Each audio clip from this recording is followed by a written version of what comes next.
12 വർഷത്തിലൊരിക്കൽ സാക്ഷാൽ കൊടുങ്ങല്ലൂരമ്മ വൈക്കം മഹാദേവ ക്ഷേത്രത്തിലേക്ക് എഴുന്നള്ളി വരുന്ന വടക്കുപുറത്ത് പാട്ട്. ഭദ്രകാളി പ്രീതിക്കായി വൈക്കം മഹാദേവ ക്ഷേത്രത്തിന്റെ വടക്ക് ഭാഗത്തായി ഓല കൊണ്ട് വലിയ നെടുമ്പര കെട്ടി അലങ്കരിച്ച് ദേവിയുടെ കളമെഴുതി 12 ദിവസം പാട്ടും കാലം കൂടുന്ന നാൾ ഗുരുതിയും നടത്തുന്ന ചടങ്ങാണ് വടക്കുപുറത്ത് പാട്ട്. ഒരിക്കൽ വൈക്കം ദേശത്ത് വസൂരി രോഗം പടർന്നു പിടിച്ച് ജനങ്ങളാകെ വലഞ്ഞു.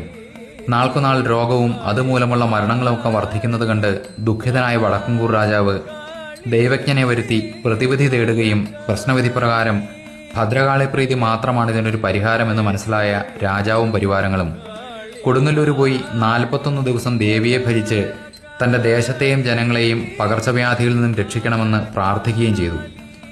41-ാം ദിനം രാത്രിയിൽ രാജാവിന് ദേവിയുടെ ഒരു സ്വപ്നദർശനമുണ്ടായി.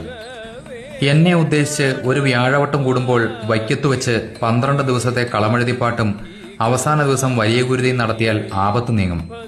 പോകുമ്പോൾ തലക്കിലിരിക്കുന്ന ആ ഉടവാൾ കൂടി വൈക്കത്തേക്ക് കൊണ്ടുപോയി കളമെഴുത്തും പാട്ടും നടക്കുന്ന സമയത്ത് പ്രത്യേക പീഠത്തിൽ വെച്ച് എന്നെ ഉദ്ദേശിച്ച് പൂജിക്കുകയും വേണം.